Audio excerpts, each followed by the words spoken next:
Hey everyone, welcome to another episode of our podcast, Love, Life, and Lessons with Daphne and Nataji. We appreciate everyone for the overwhelming amount of support that we've gotten over the week. All the followers, all of the likes from our last podcast. We really appreciate y'all, and we hope we continue to grow with this, and y'all continue to send us feedback and comments and messages. Really did appreciate that. So, first we're going to start off. How was your week? I had a good week. I had a good week. I enjoyed the graduation. Bree graduated and stuff, and the weekend we barbecued. We had a good time. Family came around. Everything was good that weekend. What about you? I had a busy week. I had a very busy week.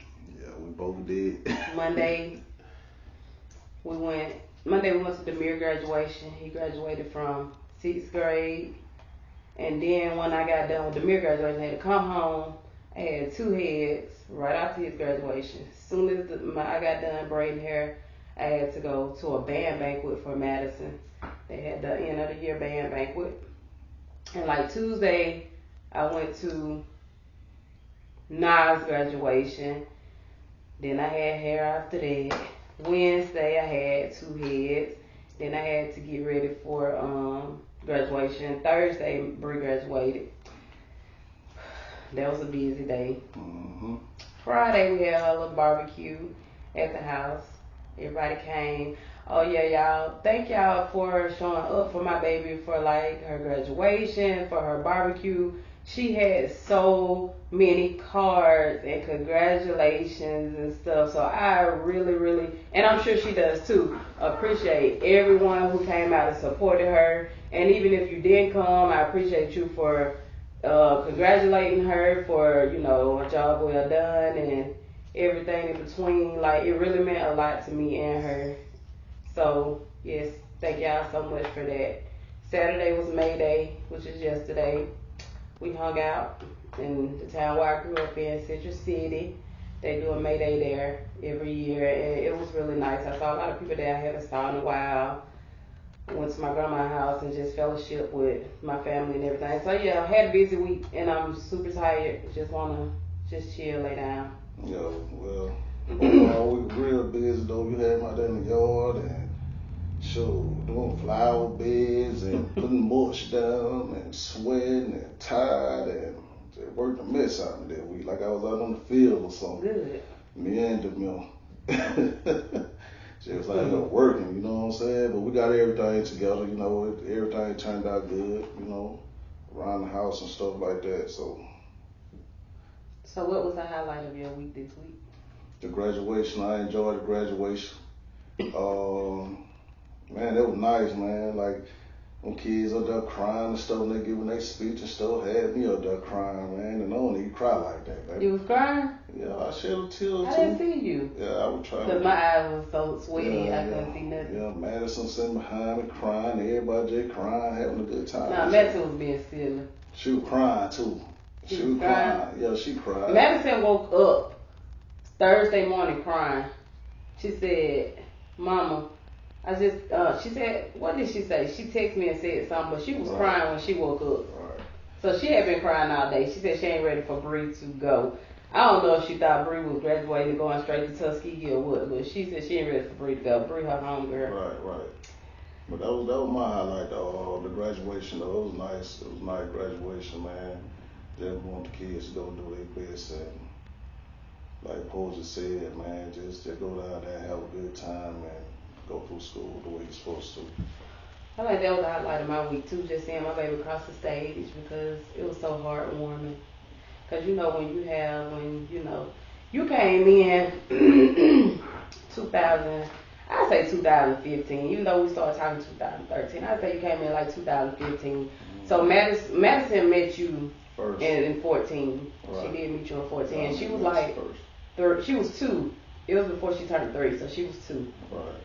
But what I'm trying to get at is, having kids so young and having to deal with them alone, like 4 kids, having to deal with them alone, you thinking in the process, like, am I going to get through this? Like, I don't have no help. Everything is so hard for me, you know. It's a lot. And then just to see them grow up and do good, like making honor roll all year, honor society, beta club, I mean, being Mu Alpha Theta, all this kind of stuff, and you just like, I did it. So that was the highlight because it was a celebration for Bree as well as me because it's like I did this. Like these my babies. Right. So that was the highlight of my week too. I enjoyed watching my baby walk across the stage. She did a very good job. My baby done had all A's all year. She had one B. She had one B the last 9 weeks. But she did good though, cause like just to think back on, you know, years ago, I do remember like used to be on Bree, cause Bree was just trying to do, I guess, the bare minimum or something, and used to be on her, and then after you got on her a couple times, man, she like just been good in the school, on the road and all that, and now she done made it through it, it's over with. And I'm glad, you know, I was able to witness all that, all the years. Yeah. So them girls been some good girls, man. I love them girls too. So she finished with a they're my daughters. Right. So, you know, it is what it is. She finished with a 3.7 GPA. So in the little book, they have her in the wrong section, and I was like, Bree, you need to go tell them about that because that's a big accomplishment, and for them to put you in the wrong section, you know, they need to fix that. She was like, I'm not worried about it. Like, Bree is so just nonchalant. She don't care about nothing. So yeah, she don't. She did finish with a 3.7 GPA. Yeah. So what lessons were you taught in life or relationships this week? This week? Man. Just really, man. Like, you know, we had a little situation, you know what I'm saying, yesterday and stuff, man. Like, man. They gonna be on a little lesson I learned yesterday, man, for this week. Like, just ask your old lady sometimes she want to get out there and ride with you, you know what I'm saying? Even though you think she may not want to ride with you, you know what I'm saying? Just ask in a way to give her the opportunity to at least be like, yeah, I'm going to ride with you now. I'm going to just go because you might be longer or something like that. You know, like yesterday, I ain't asked her, does she want to ride with me or whatever, because I had already felt like she didn't want to get in the car anyway, you know what I'm saying? So I just dipped from the house, went to wash my car, and I went to ride.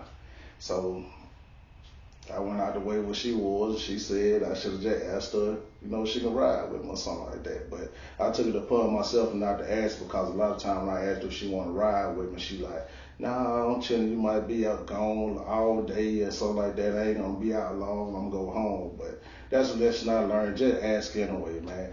As you know, as the man of the house, man of the family, just ask your old lady if she want to ride with you today or not. Even if she don't want to, just ask the question anyway. So that's what I'm on. That's good. That's good. Yeah, just make sure you just ask. Yeah, I ask you, do you want to ride with me every time I leave the house? And I be like, nah. Yeah, but I still ask. So what's gonna happen the next time you ask me? And I mean you don't ask. I'm gonna ask. I always ask. Okay. Even if I'm just going to Dollar General, what I say? Anybody want to ride with me? Deanna, you want to ride with me? No. No, I don't want to ride. No. I don't have nobody to ride with me no more. Well, just keep asking though. Just keep asking. I might ride one day. Well, what about you? What lessons you learned this week? I done learned to not worry about what people think, how they feel. Yeah, you got a lot going on. Yeah, I'm slowly just realizing that, look, as long as the people in my house are happy, well, I'm not going to say in the house because all of our kids don't stay in the house, but as long as my little family is happy, I can't worry about everybody else, how they feel and stuff, because nobody's going to worry about how I feel or about a situation or anything. So I've learned to just make my husband and our kids happy. That's it. Like, I can't worry about other people. I'm always the one that's out here trying to make sure everybody's straight, especially with my family, like my mama family, like my mama kids and grandkids and stuff. Like, I love my nieces and nephews. I love my siblings. My siblings on my daddy's side and my mama's side. I love all my siblings, all my nieces and nephews. But y'all, I done got to a point to where I'm just like, I gotta worry more about my kids than anything because people get mad at you for caring. And so that's the lesson I've learned this week, to just, I ain't gonna say stop caring so much, because that's not something that I can't do. Like, I'm a caring person. Like I said, I love my family, but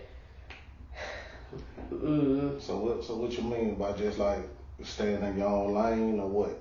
You know, stay in your own lane, or what you mean by that? Like, it's just about the house and, you know, our kids and stuff like that. You know, well, I'm not it's all a little immediate family, so like, you staying in your own lane. No, I'm not gonna say that. I'm not gonna say I'm staying in my own lane, because, like I said, I love my nieces and nephews. I'm not gonna not deal with my nieces and nephews unless I'm told specifically, don't deal with my baby no more. Then I have to respect that. But I'm gonna always be there for my nieces and nephews, every last one of them. I have, I mean, it's a lot of them. Yeah, I got a lot of nieces and nephews. I got 7, 8, 10. I got 10. So yeah, I'm gonna deal with all 10 of them. And I got more, and then Jace. Not Jace. Nas. I got a great nephew too. Right. So I'm gonna deal with all of them, unless I say don't deal with my baby no more. I ain't bringing my baby around. Then that's just something that's a lesson I learned though. Yeah, it's crazy. But let's get into the first conversation that we're gonna talk about. And our first conversation is building together. Like, a lot of people ask DeAnthony and I how we got to the place where we are now. And if you've been along for our story, which is not been a lot of people, because I don't communicate with a lot of people. I have never communicated with a lot of people. So a lot of people don't know my story, or a lot of people don't, well, they probably know, more people know DeAnthony's story than mine. But like, we both really came from not too much of anything. From the bottom. But when we got, and especially when we got together, a lot of people feel like, let me tell y'all the truth about this. A lot of people feel like once we bought this house, that we just had it going on. I promise you, we was day to day. Yeah. Week to week. Minute to minute. Minute to minute. We didn't really have nothing. Second to second. I don't even know how we got approved for this house, for real. We couldn't afford this house. God. Yeah, that's true. God. And I ain't gonna say we couldn't afford it, because, like, literally, we never missed a house payment, never been late on a house payment. So let me not say that, because, you have to count your blessings. But we were barely making it. But so I was living in Cedar Green in an apartment, 3-bedroom apartment, and he had his own house, which he owned, 3-bedroom house. Right. So I had always told myself, like, I could never keep a job, y'all. And the reason I couldn't keep a job is because I had little kids. I wouldn't settle for second shift, because I didn't believe in anybody raising my kids, because I feel like if you work second shift, somebody else is raising your kids. They're getting them out, like, they're at school most of the day. When they get out of school, you're at work, so somebody having to get them from school, go over their homework with them, feed them, take them a bath and stuff. I wasn't settling for it. No. So I would only take first shift jobs. And if something come up with my kids and y'all couldn't approve it, then I quit. Or they could fire me, however it went. But I never put nothing before my kids. So, and I always told myself, when I do get a job and I stay on it for at least a year, we're going to try to find a house. Y'all kids, y'all not. Me and DeAnthony was together. I don't even know if I did tell you this. But I had signed up for Section 8 before me and DeAnthony had even got together, right? So before we made the decision, let's try to find a house together, Section 8 inbox, well, they sent me a letter in the mail and said that I was next on the waiting list, and they needed to know if I still wanted Section 8 or if I wanted to deny it. Yeah, I denied it, because I'm like, I don't want to depend on the government no more. I just want to be alone. Like, I don't want to do all this. It's too much. So I told DeAnthony, let's start looking for a house. Well, it's a situation happened before we actually just started, trying to look for the house, or it happened. Oh yeah, it did. Oh yeah, I was over it by then. Yeah. So you want to speak on that or what? Well, we're talking about the break-in. Yeah. So one morning I was getting ready for work. Well, I was already gone to work. I had just left right before you. So I wasn't aware of my surroundings, but that made me more aware. And Tayana, my oldest daughter, she has always been aware of her surroundings. Like, I don't know where she got that from, but it wasn't me. But anyway, so I walked her to the bus stop or whatever. I guess she was the only one in school. Nah, she couldn't have been the only one in school. Bree probably was in school too. But anyway, I walked into the bus stop, came back, and put on my clothes or whatever, getting ready for work. Went to work, so I had to drop Zara and Madison off somewhere. Probably at Head Start. I'm sure they was at Head Start. It was at Mr. Ramsey's place, wasn't it? Then Mr. Ramsey's place? Yeah, Dr. Ramsey. No, it had to be Head Start. Remember, we had Head Start talk. So Zara was at Head Start. Madison ain't no telling what. Well, I don't know where they went, but I went to work. Yeah. So probably about an hour after I got to work, one of my neighbors called me and was like, "Somebody done broke in your house." I'm like, "Huh?" I just froze at that point. So I'm like, "What? My apartment?" I've been out there I think I was out there for 8 years before that happened.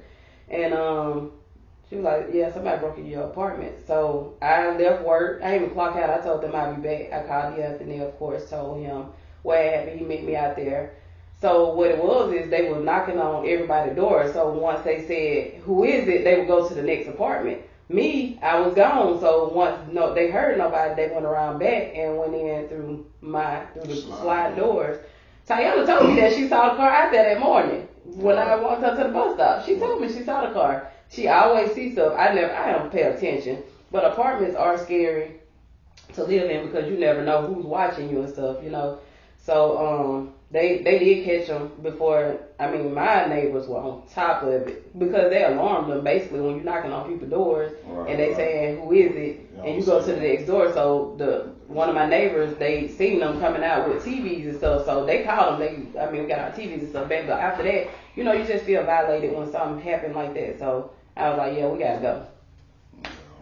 So we went house hunting. We did find a house in Oxford first. It was a nice house to me at the time, but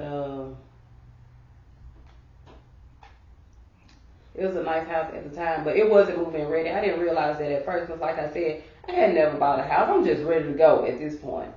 And Anthony, we both went out there to look at it. I don't know if you liked it or not. How you felt about it? That's the one that was down by the middle school? The Coca-Cola Company or something. No, oh, the one behind your mama's house. No, I don't think it was too far from where Miguel lived. Right. Yeah, that's the one. No, I ain't like it. Was too many trees and stuff in the backyard. Yeah, it was too much going on. I don't even think your dad approved. My dad didn't like it. Like I took my dad, he didn't like it. And he was like, he didn't like it. Yeah. But me, I was just ready to go. And I had broke up with Anthony right before I closed on that house. Yeah. I broke up with him. Yeah. Or did you break up with me? Nah. You know, somebody came out to the apartment and yeah. Okay. We ain't gonna speak on that. But anyway, yeah. So I was about to close on that house, y'all. I had got as far as I had the date for closing. We was like maybe 3-4 days out, and something all of a sudden happened. They was like, we don't have to clear the close. We're not gonna be able to close. And I cried and I called Anthony. That was the week that I wrecked my car too, wasn't it? No. It probably was. If it wasn't, it was close. I totaled out my truck. Expedition. Yeah. Yeah, we're close. So yeah, it was a bad week. I was crying and I was like, why? Like, you don't question God though. And now that I look back, I see why he didn't let me close in the house. That house was not moving ready. Right. And I was just jumping into stuff. Mm-hmm. So we got back together. We was broke up about 14 hours or so. Probably about 3 or 4 hours, something like that. No, it was more than 3 or 4 hours because I was about to close on that. Yeah, it's all good. So we broke up about 14 hours or 15 or something like that. Right. You probably couldn't sleep that night. But probably couldn't. So anyways, y'all, so we came and looked. So we went and looked at another house. Remember, we told Tan there was another house that we liked. And going spring. Yeah, we took her to look at that house, and she told us, she was like, I'm not gonna let y'all buy that house. She was like, I see kind of what y'all want though, so I have a house that I want y'all to look at. Yeah, and she was like, it'll be ready in a couple days or something like that. She was like, I'll let y'all know. Right. A couple days she did reach out, and she was like, meet me, here. And we met her, and I walked in. I walked in first because Anthony was at work, so I walked in first, and then he walked in after me. And I was standing on the balcony. I'll never forget. I walked through the house before he did, and I was standing on the balcony when he came, and I was like, Anthony, I want this house. And he was like, well, let me look at it. And he looked at it. He was like, that's what you want. We can get it. We closed in I think this house was on the market one day. Was it even on the market one day? I don't think they put the house on the market. I don't know. I can't remember, but we got the house that we live in right now. We got it as soon as we looked at it, and it was a good house then. But I think we've outgrown this one too. I'm ready to move. She have, I have. I love the house. I've outgrown it. I want something bigger. Hey, it is what it is. Hey, it is what it is though. Like, you know, when it's time, you know, sure, we're gonna get up out of here. It's all good to me. Like, but back to the question though. Yeah, so the question is about building. I'm telling them how we built each other up. So when we moved in this house, we literally, like, I was working on post. Y'all, I can't even tell you how much I was making. It was probably about $14 an hour. I don't know.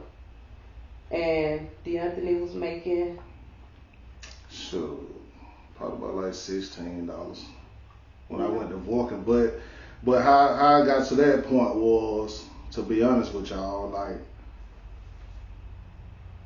you know, I had my times while, you know, cause we were still staying. We was together, but I was at my house and her apartment, like I'm just back and forth and stuff. But I was there with her more. But, you know, I was still trying to do my thing or whatever. You know what I'm saying? Hold up. I was still trying to do my thing or whatever. You know what I'm saying? Going down the wrong road once again. So really, what got me on the building stuff and to the point that I'm at now. It because, you know, the way she came at me, you know what I'm saying? She was like, she just came at me real, you know, I can't do nothing respect it for real. She was just like, hey, if that what you want to do, woo. Like, I don't want no dealings or no parts of that, or I don't want none of that around my kids, or none of that, woo. If that what you want, then, you know, hey, we're going to go on and just, you know, kind of get away from each other or whatever, you know what I'm saying? So that's how she came at me. So right then and there, it kind of let me know I need to get myself together and get on track. So what happened, Macon, I don't know if y'all may know Macon or anything like that, but you know, he was driving a dump truck stuff, so he'll pull up to the house and get me. I respect that man right to the day. He'll pull up to the house, pick me up, put me in the dump truck with him. I ride around with him all day. He showing me what's going on with the dump truck and this and that. So this one day we pulled up at Vulcan in East Bogle. We on the scale getting asphalt on the truck. So we pulled up, so he like, man, you want a job? I said, yeah, I want a job. So he went there and got the application for me. He went in the building and got the application. So as we get loaded, I'm filling out the application. So by the time we get ready to pull off, I ain't even done with it. He took it back in the office for me or whatever, you know what I'm saying? So about a week later, they called me. But they thought I had CDLs, but I ain't have no experience or none of that. So they was able to get me on the work crew. So I ended up on the work crew, you know what I'm saying? Laying the asphalt, walking behind the pavement, flagging and all that stuff, you know what I'm saying? But at the same time, in the back of my mind, I was just like, hey, one of these days I'm getting one of them dump trucks, you know what I'm saying? I got to get in one of them trucks I'm going to get from my hill. And that's what I did. So it was basically, man, with me and Taja, we kind of molded each other. We molded each other. We both needed each other in, you know, different ways. And we was able to figure it out and try to make that happen. But she was a bigger part with me though, because she pulled me away from the life that I was living. And like right to the day, I don't have no dealings with that type of lifestyle. Like I appreciate her and I give it to her all the time. It ain't nobody but her and God. You know what I'm saying? So that's how we started building on my end. So that's how we was able to just join together and, you know what I'm saying, make all this stuff work out, you know what I'm saying, to what we is today, where we are right to the day. Yeah. So that's what I was like getting at when we first got this house. Like we needed to see how the bills were rolling. Like I said, we weren't making nothing but pennies for real, but at the time we were making it though, so you know it was good. Right. We had we had 2 cars when we moved here. It was his white Tahoe and his green Tahoe. I rigged my truck, so he let me drive his. Basically gave me his Tahoe, and it's crazy because when he first got that Tahoe, he wouldn't never let me drive it. He didn't want me to drive that car, and then I ended up having to drive, and it ended up being mine for real. But I remember my mama telling me, she was like, "Y'all got a nice house, now y'all gotta get some nice cars to match it." And I was like, "We all right, you know, we don't need nice cars right now, you know, we just trying to see how these bills gonna flow in. We barely being able to you know, we had 8 kids. Yeah. We barely being able to pay the bills and provide for the kids. That's another thing too. You know, I had to grow up too, cause you know I was working out there and stuff like that. But you know, I used to have like self conversations with myself. You know what I'm saying?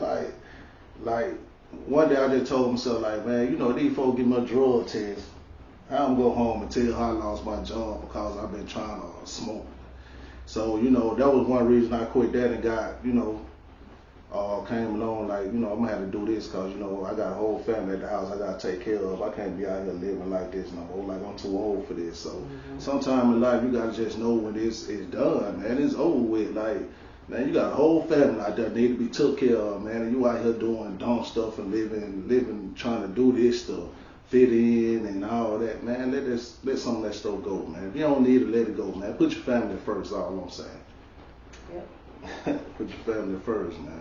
So then so basically we built ourselves up. We went from 2 cars to now we have 6. Something like that. 6, and then Tayana has her car, so that makes 7. But yeah, we have 6 cars now, plus a tow truck. So it's all about timing, and you can't just rush into stuff, y'all. This happened over time. Like, this is not something that came overnight. Like, I just started working for myself. I think it's been almost 4 years in August, but I was working for basically pennies. But we were making it though. We were doing good, but you know, more money, more bills. So, you know, a lot of people see that we have all these cars, but they're not thinking about the car notes and the car insurance and the mortgage and all the bills and all the million kids that we have, and it's a lot of bills come with it. So, you know, but by the grace of God, we're making it. But it took the coronavirus for you to get away from your job. Well, that was one reason, but so when COVID came, they gave us we were off, and they paid us, and I was doing hair out of the house. I've always knew how to braid. I've been braiding since I was 12, but I guess I didn't realize my talent until COVID came in, and I started doing hair, you know, full time while I was off. And then I had to be off again because I ended up having an unexpected surgery. And when I was out on leave, nobody from my job called and checked on me, so that kind of confirmed. Because I was gonna quit in January of that year anyway. But it was August that I was going to quit the next January of the next year. Right. But when I went back to work, I was like, these people don't care about me. So when they say walk by faith, that's what I did. I quit it. I put in my 2-week notice, and I've been going up ever since. Didn't realize what the potential that I had working for myself and my own ability. So yeah, that's how we've been building, and we steady building. Like, I'm manifesting every day. I know we're gonna get a bigger house. We're gonna working on credit and saving and getting joint bank accounts and all types of stuff. We still building there. Like, it don't stop. Man. No, it don't stop. Cause we want more. We're nowhere near where we want to be, but we are so far from where we were. Right. So the topic today is: do y'all think social media has a positive or negative influence on relationships? So I'm going to let D'Anthony give his opinion, and I'm going to give mine, and we're going to get into some questions that we were asked over the week. I told y'all, if y'all have any questions or anything, y'all can comment up under our video, or y'all can inbox. So we had like a few questions that we're going to get into, and we're going to try to move along faster because I know that y'all, I don't want to bore y'all. But, so what do you think? Do you think social media has a positive or negative influence on relationships? I think it's probably a negative influence on certain people, but not me. You know what I'm saying? Like, it depends on what you use the social media for. That's how I look at it. Like, what you using it for. Like, if you on there with the negative stuff, like, that's what you're going to be on. But, you know, I think a lot of negative stuff come with social media. It just depends on what platform you're talking about. Because, you know, every platform different. Like, speaking from my experience, Facebook, I feel like Facebook is up and down. Some days it's sad. Like, today it's sad. Rest in peace, Cousin Ted. You know, I know what happened, you know what I'm saying? So, like, today is like just real sad right now. I really don't even want to be on the book. Then you got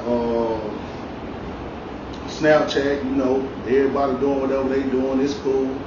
And Instagram, I get on Instagram, I do a lot of laughing and stuff, you know what I'm saying? I like Instagram because I don't see no sad stuff, no negative stuff on Instagram, period. You know what I'm saying? It all comes with Facebook, but just going back to Facebook, I think that's probably the most negative platform that it is, though, because it's drama. It's drama all day.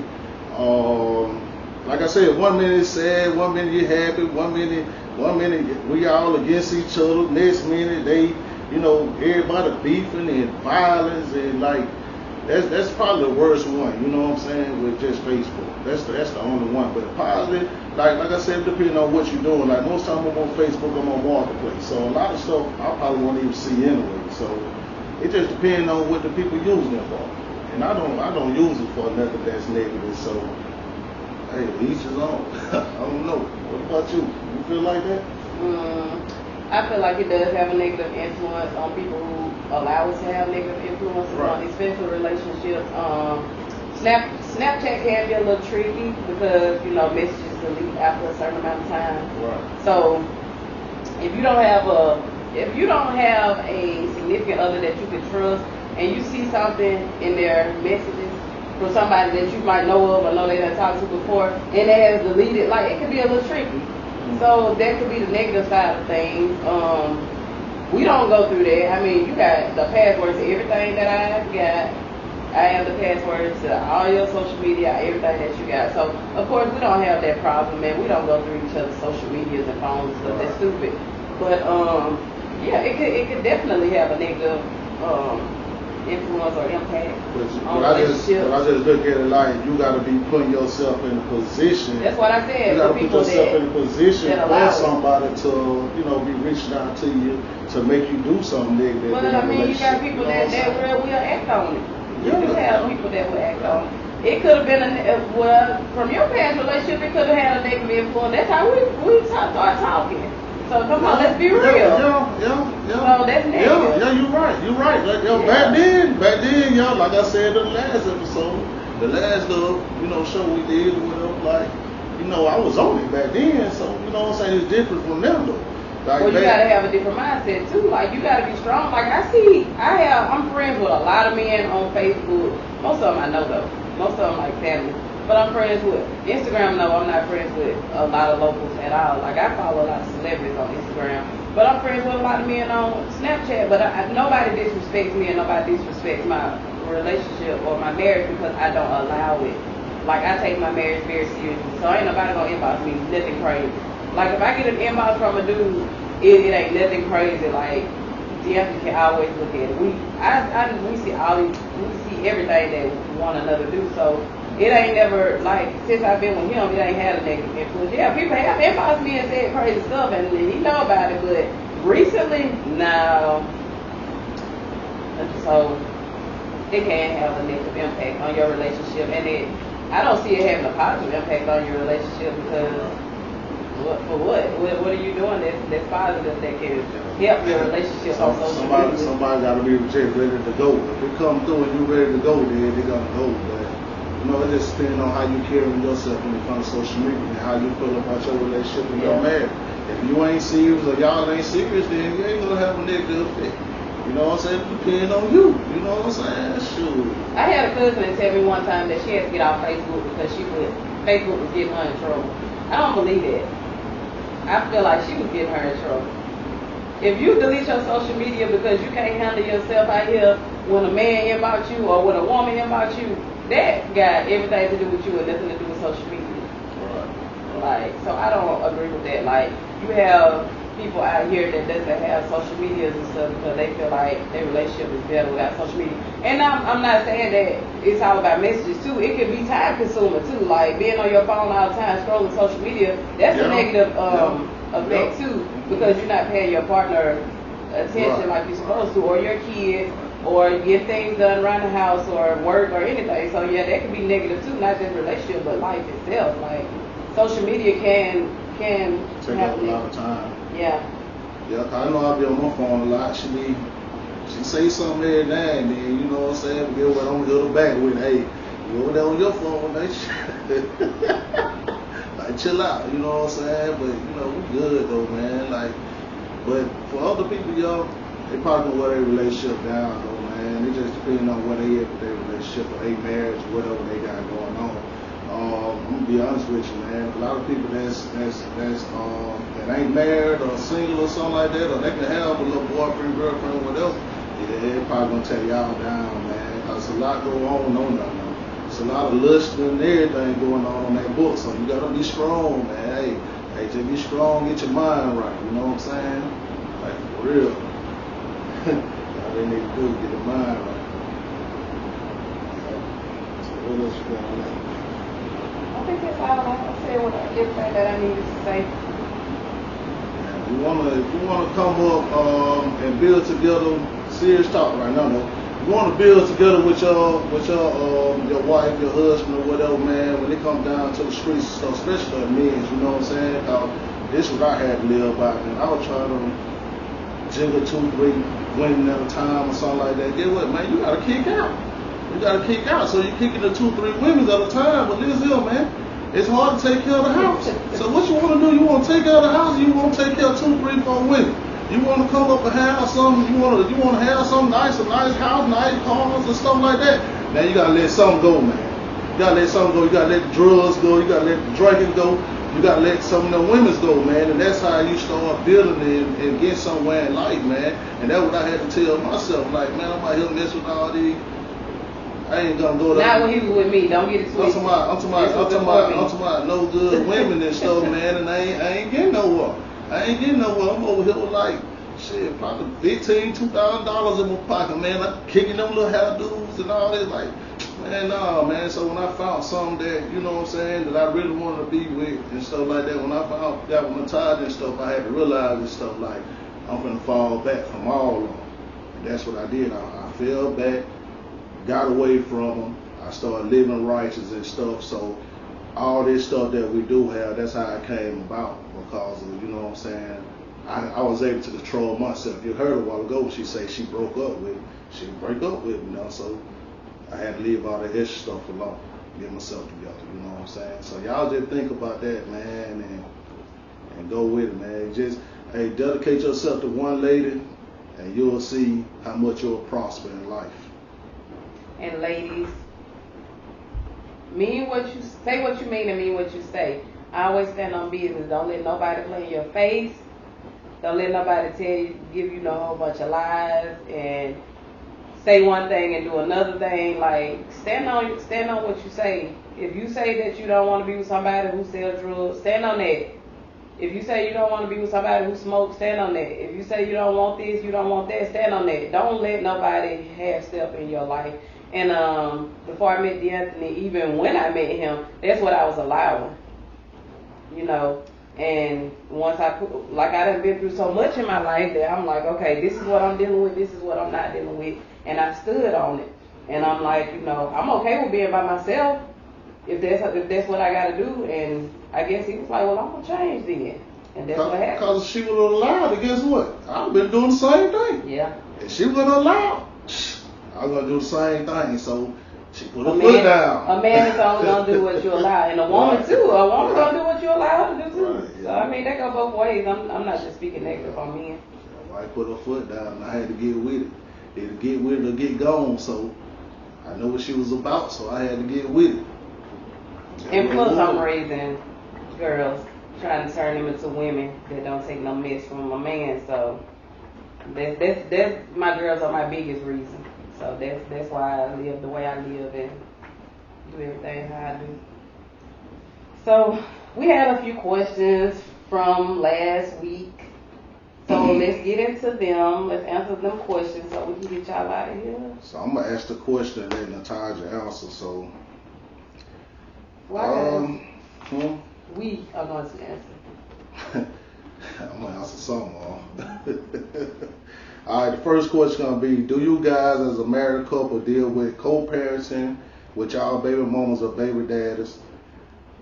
Well, how y'all deal with co-parenting with your baby mamas and baby daddies? And they say, I'm stuck right there in my relationship. I want to learn how to deal with it myself.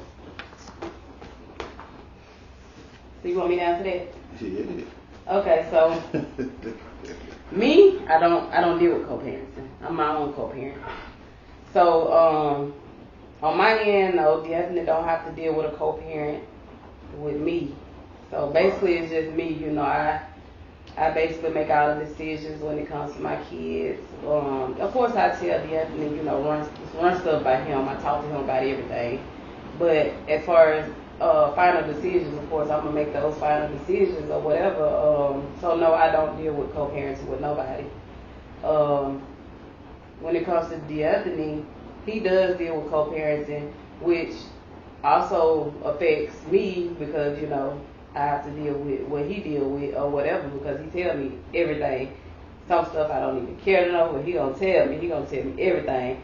Anytime one of his kids' mother call him, text him, anything, I know about it. But he deal with that. So I'm gonna let y'all talk about the co-parenting part. Right. And maybe I don't know if she wanted like a perspective, wanted me to answer from my perspective, like how I deal with your baby mama, or basically that's what I think it is. She was trying to understand like how you probably deal with it. Okay, so okay, on his end, you don't have to deal with it. I don't deal with it. But I don't deal with the co-parenting thing at all. Like I now at first, yeah, I did like it.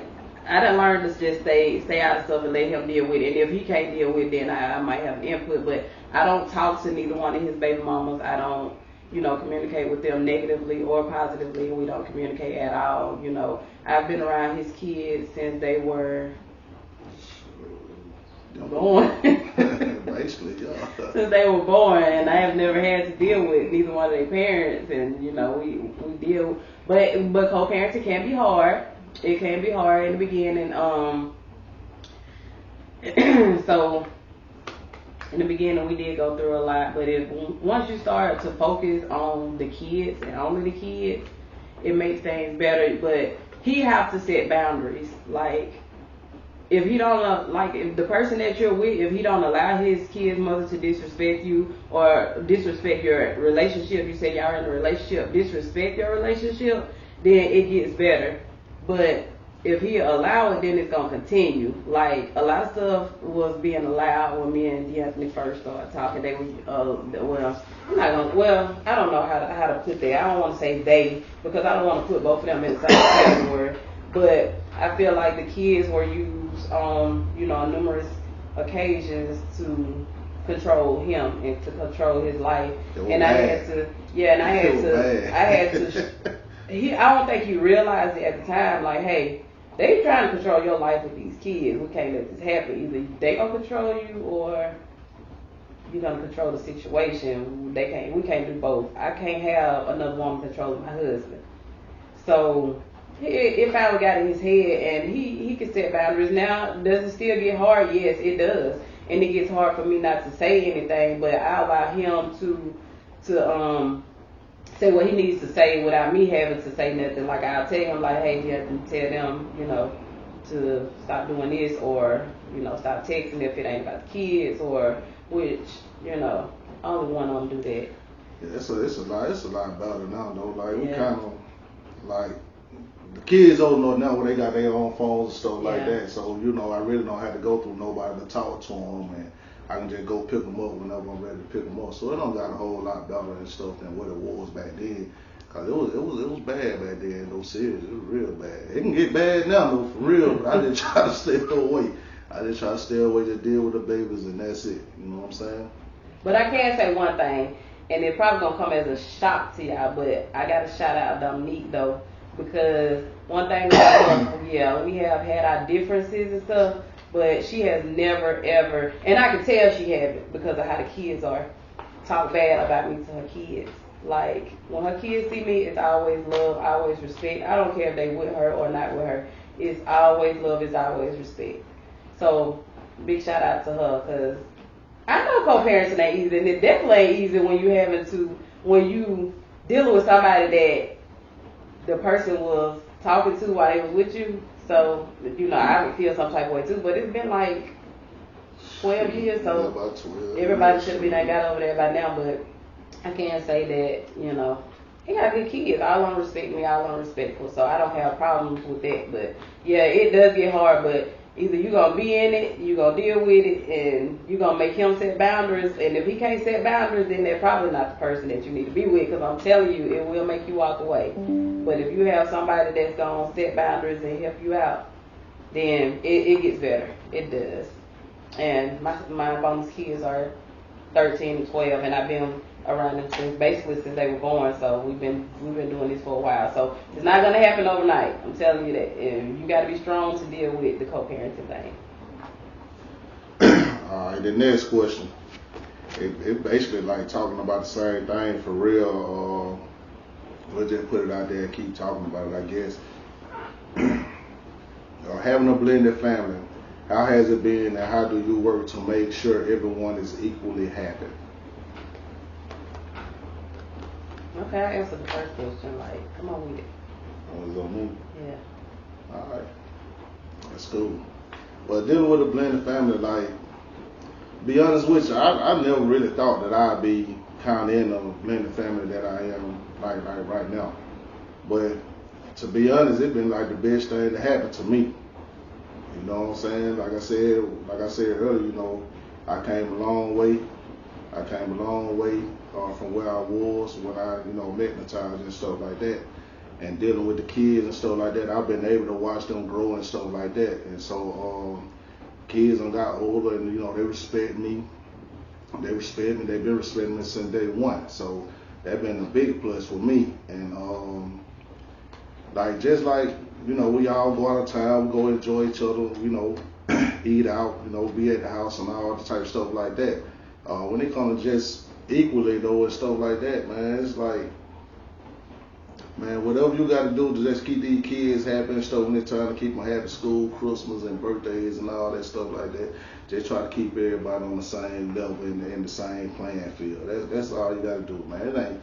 It ain't hard to do. I talk to Taj about it all the time. Like, you know, y'all get ready, when she planning trips to take the kids on trips and stuff, and we just talk about it, we're going to just try to take all the kids on the trips.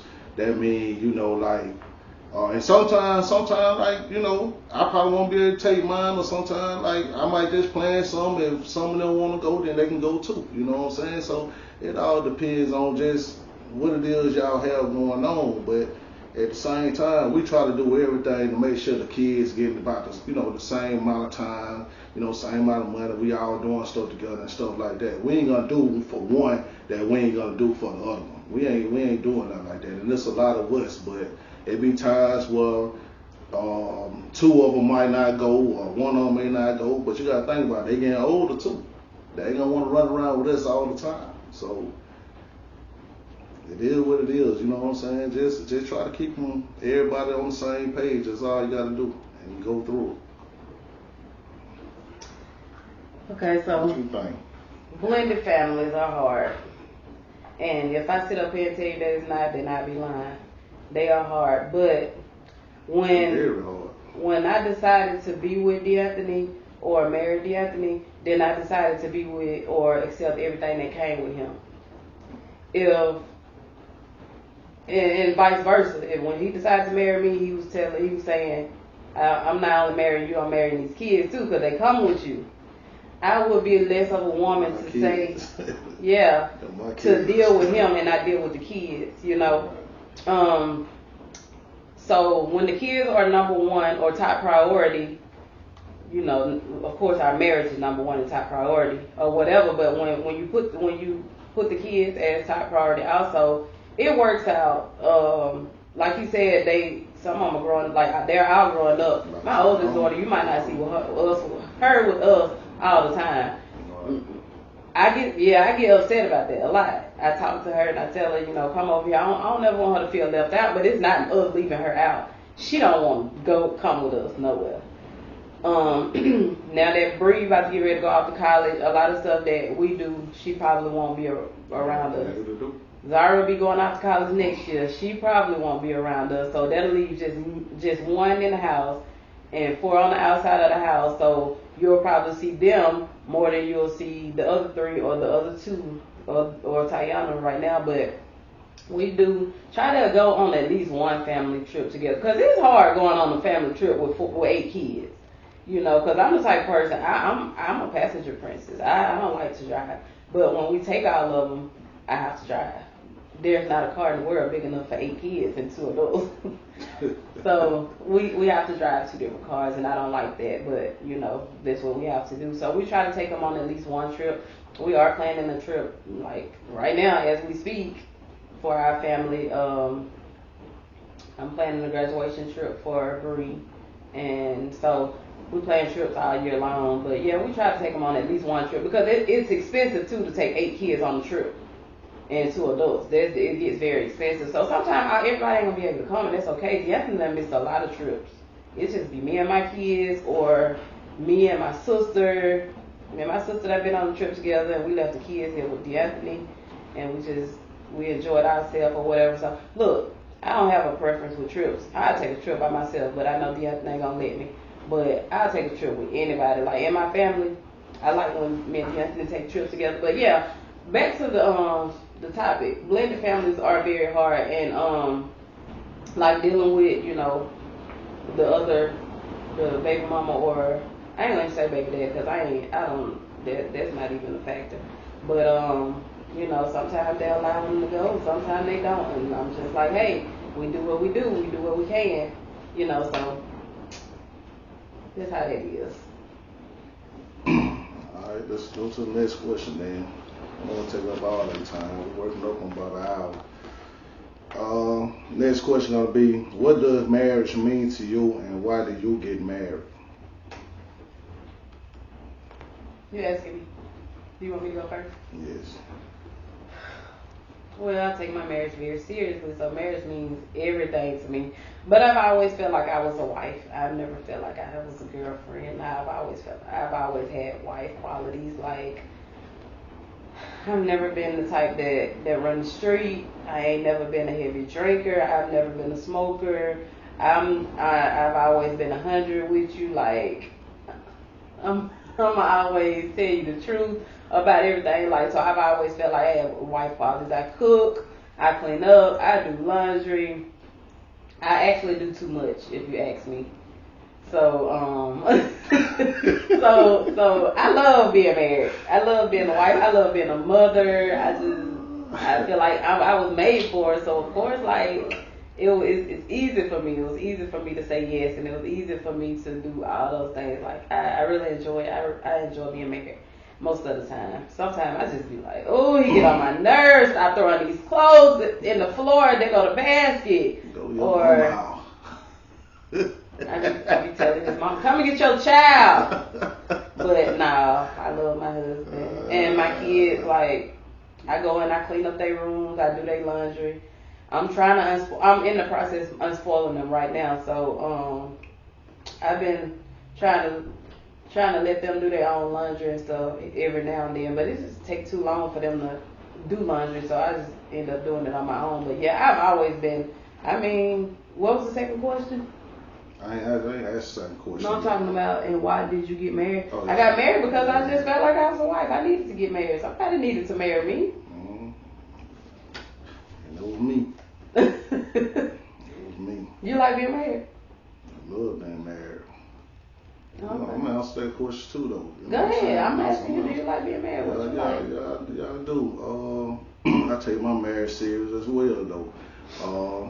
I don't know, a lot of y'all may not know, but this is my second marriage. So my first one was kind of like, man, we were married, man, but it was more of like street stuff. A lot of stuff just went on and stuff, and I really didn't agree with, you know what I'm saying? But I was young, really didn't care, you know what I'm saying? I really didn't care. Like it just wasn't serious anyway. I don't know how it went, but it just wasn't serious once everything went left. So after that, it war with a war. So that was like 2005. Got married 2005 the first time, and then went to prison in 2007. So when I got out, that's when I got a divorce or whatever, magnetized. But that wait. No, you did not get divorced in 2007. No, I said I went to prison in 2007. I got out in 2012 and got a divorce. Oh, I was about to say that. You tell these people the wrong thing. Don't you be giving out false information to have us in jail. I ain't gonna do nothing like that. So you know what I'm saying? I got a divorce a little after probably like around 2014 or something. Before we moved down here, I got a divorce. You know what I'm saying? But what I'm getting at is like, after all I went through back then with my first marriage, it helped me like realize and when I get married the next time and stuff like these things I ain't gonna do. These things I don't want in a woman and this and that like that. That's why I was sitting here doing my thumbs up and stuff like that when you were saying, you know, I wasn't drinking, I ain't smoking, she ain't in the club every weekend, she ain't hanging in no bootlegger house, she ain't chasing no L and trying to smoke and doing all this. That was all the stuff I was just talking about earlier. Like, she had like all her little categories with me checked off. So that's why I asked her to be my wife. You know what I'm saying? That's why I quit the things I was doing to take care of the house. That's why I respect the fact when she came at me and she told me like, hey, if that's what you're gonna do, this street stuff like that, then that's where you need to go, to the streets. You feel me? That's why I respect all that, because everything she was doing for me back then, that I seen that she wasn't doing, it's the stuff that I love about her. And right to the day, she still do the same stuff. Like, it's still the same right to the day. And I appreciate her for being a good woman, the woman that she is. And from day one, I can tell you, man, she love them babies, man. From day one, she been doing the same thing, that take care of them kids and make sure them kids straight. Even when she was by herself or however it was, you know what I'm saying, she been doing it since day one, and she still doing it right till today. So everything about my marriage, I respect my marriage, and you know I love my wife, and that's just what it is. And that's the reason why I got married. All that everything go. That's the reason I got married, because I got a chick in all her boxes. You know what I'm saying? So that was a plus for me. You know what I'm saying? So you got anything else on that? All right. The next question. How do you handle the bad days? I don't at all. I shuts down. I don't want. If we have a disagreement, don't talk to me. Don't text me. Don't call me. I will block you. I'm on the block list. Yeah. I can't call. I can't text.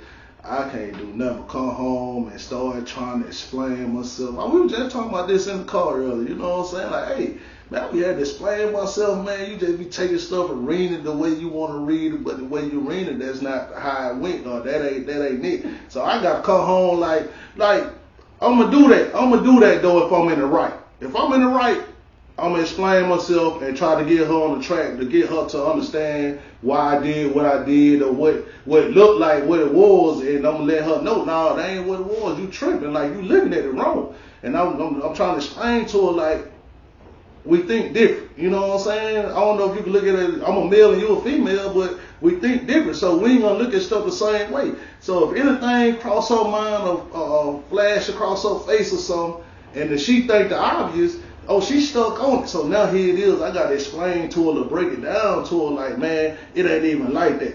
But I don't give her, like, I don't come to her like that where I block her and do all that stuff. But bad days, man, it's rough for me. I'm just keeping it real. It's rough for me, man. I start trying to come home with little chocolate, little flowers. She don't like flowers, but it's a little teddy bear right here. It's a little teddy bear hanging on the TV right here. I bought a little teddy bear here one day, like, here, baby, you know what I'm saying? And I went over here and started hanging up on the TV over here. It's still over here right now, so, you know, that stuff I be had to do trying to chill up, man. You know what I'm saying? That's my lady, that's my wife, so I'm going to do stuff like this to keep my wife happy. I don't know how y'all, you know, do with y'all, or what y'all going to do at y'all house, or with y'all wife, whatever y'all do, but I'm going to do whatever I got to do to keep mine happy, man. I don't care what I got to bring in the house. I go buy a ring, a necklace, or something. I don't care, man. Hey, we finna go Longhorn, eat a steak or something. I got to get her back on my side of the table, like, man, we can't be beefing. I can't sleep at night. I can't sleep at night when she mad at me. You know what I'm saying? What have you doing? What have you doing? She getting away from I'm talking about at night when you can't sleep. What have you doing? Wait, you talking about? What have you doing? Oh yeah, she be knocked out. She be knocked out over there. She sleeping good. You know what I'm saying? I'm over here just mad. I'm still mad. trying to go to sleep and all this stuff, man. Can't even sleep now. Here, I gotta go to work in the morning. I gotta be up at 5 in the morning. At 2 o'clock, I'm still over here tossing and turning cause I'm upset. Cause we went to sleep like this, you know what I'm saying? Like, man, I ain't got time for that, man. I ain't got time for that. Like, hey, we'll handle that in the morning. We ain't gonna talk about it tonight. I can go to work with you mad at, but I can't go to sleep like that. You know what I'm saying? She might want to sit in the living room, watch TV all. Oh no, you need to come on back here. I gotta go to bed. Yeah, I shut down. I gotta go to bed. But I'm the type of person I would rather not say nothing than to say something that I might regret.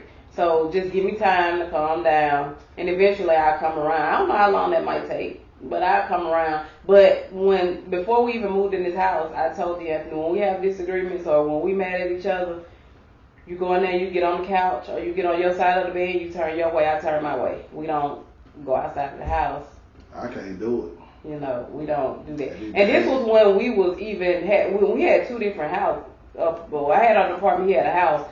He was about to leave one day. He got so mad he was about to leave and go to his house. And I told him, well, if you leave and go to your house, then don't come back over here, because just because we have a disagreement don't mean you just leave, because you're not going to leave me here wondering where you're at or who you with or who you talking to. I'd rather you go downstairs, lay on the couch, or go over there and be mad, go on to sleep, turn your way, I turn my way. But you're not leaving the house, because if you leave, don't come back. I ain't got time to be wondering about you and what you're doing. And the same go for me. Like when I'm mad, I ain't going to leave because I'm mad, and he had to realize that, and that's what we do when we mad at each other. We still sleep in the same bed we mad at each other. Some people sleep on the couch. He tried that one time when he tried to sleep on the couch. It didn't work. He was gone for about an hour. He's too tall for a couch. It didn't work. But we even have an extra bedroom in the house now since Tayana gone. We don't utilize that bedroom now when we mad. I get on my side of the bed, he get on his side of the bed, I go to sleep, and he stay up tossing and turning. Because eventually we know we're going to be okay. We don't put people in our business. We don't go on social media and put our differences on social media. We don't do none of that. Like, I could be over here about to stab him, and y'all gonna think we all right on social media, because that's how it is. You don't put your business on social media. So that's how we deal with the bad days. We just, I don't deal with it. He try to deal with it, but when I come around, I be okay. Once I come around, it's gonna be like, she'll come around. If I don't like go at her and trying to explain myself and all that, it'll take probably 2-3 days, maybe a week for her to come around. But guess what? I gotta start talking to her though. I gotta break the ice. Once I break the ice, but I still do what I'm supposed to do. When we mad, I still wash up clothes, I still clean up, I still do everything. I still cook. I might not fix his plate, but the food is in the kitchen. You can go fix it. Yeah, she do that. But I ain't gonna just turn my back on it. And then the next question is ways to communicate better, and we are working on that. Which that's why I said, because it's all the same, like the same conversation, like right. Communication, like. It's not good to go to sleep mad. Now, we ain't sitting here telling y'all to just go sleep mad and all that, because it's not good, because I'm telling you, an idle mind is a devil's playground. Like, right. you can't let the devil get in your mind, because the longer you go without talking, the devil gonna try to come in there somewhere and do some stuff, or have you do some stuff, or say some stuff that you don't need to do or that you don't need to say. So the best thing is to communicate. And sometimes I am very like, leave me alone type of person. Like, let me get over it. I walk around here and I won't say nothing, but I need to work on that. I do need to work on that. That's why I said no relationship is perfect. We still have disagreements and arguments and stuff, but we love each other. Like, we ain't never disrespectful to each other. Like, he not gonna disrespect me, I'm not gonna disrespect him.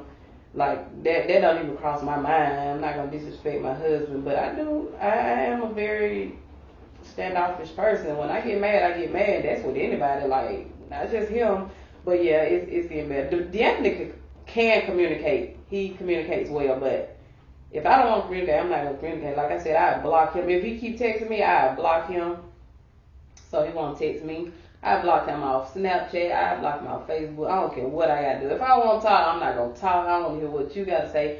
But I'm working on it. That's something that I have to work on. So don't think that we perfect over here, because we not. We be get mad at each other, but we'll never disrespect each other. It ain't never a disrespectful thing. Yeah, that communication, that's sure. That's very important though. Communicating. You got to be able to communicate with your significant other. You can't do that, man. You got problems from the start. Like, I'm just saying, like, I don't care whatever it is you come to the table with, man, you gotta be able to communicate. Like, let her or let him know what's going on, and like she said earlier, you gotta just stand on it. Like, you know, it's, you either with it or you ain't with it. So, like, communicate, talk about whatever. Yep. So I think we've taken enough of y'all time for today. If y'all have any questions, feedback, we welcome it. Y'all inbox us some more topics or questions that y'all want us to talk about. If y'all in relationships or marriages, if y'all want us to answer some questions that y'all, like problems that y'all might be having that we don't have the answer for, I call my dad in. He'll help us out, but that's who I call. That's my go-to person, my daddy. But that's definitely go-to person too. He called my daddy too. Yep. I ain't comfortable with talking to just no outside peoples about my relationship or my marriage. And I know my wife loves her dad, and like, I'm talking about, I love my mama and my daddy and your mom. Yeah, I know you do, but I know that she talked to her dad about, you know, like when we have disagreement, she'll go probably talk to her dad or something. They talk a lot, so she might just say something to him about it. So by her already talking to him about it, he already know what's going on. So that made me more comfortable with talking to him about it. So now he hear my side. And then one thing about it, he ain't biased. Now he ain't gonna be just on her side because she the daughter. Nah, he gonna just speak the truth. Whatever he feel like, you know, if I'm wrong somewhere, he gonna tell me I'm wrong. But if I'm right, he be like, yeah, she didn't say that. I need to talk to her. I need to talk to her about that because she didn't tell me that part. You know what I'm saying? But a lot of times though, well, we just need to get together and have him in the room. We're gonna talk at the same time too. That's good too, man. Like, everybody needs somebody to talk to. You gotta talk to somebody, because if you don't, man, yeah, you're gonna do something negative. You're gonna say, man, forget that. Go on about your business, man. Do whatever it is you want to do. Or I've been trying to do anyway. So communication is a big part of all of this, though, for real. And counseling, like, y'all go talk to a therapist. Like, it's not always about premarital counseling. Go talk to a counselor, even when, I don't care if you've been married 5 years, 10 years, 40 years. You always need to talk to a counselor, like stuff that you don't want to talk to other people about. That's going to be your go-to person. That's going to be the person that's not going to judge you or judge your marriage or judge your relationship. Like, you have to have someone to talk to, and counseling is good. And you don't hold back when you're in counseling. No, when you talk to a specific person, it don't even have to be a counselor. It could be someone, like I said, my daddy. Like, I'm always reach out to my daddy and talk to my daddy about stuff, and he's going to tell me when I'm wrong. He's going to tell me what we need to do. He's going to give it to me from a biblical point of view, and that's what I like most about him. But yeah, counseling is good, but you can't be in counseling line. You got to tell them the truth.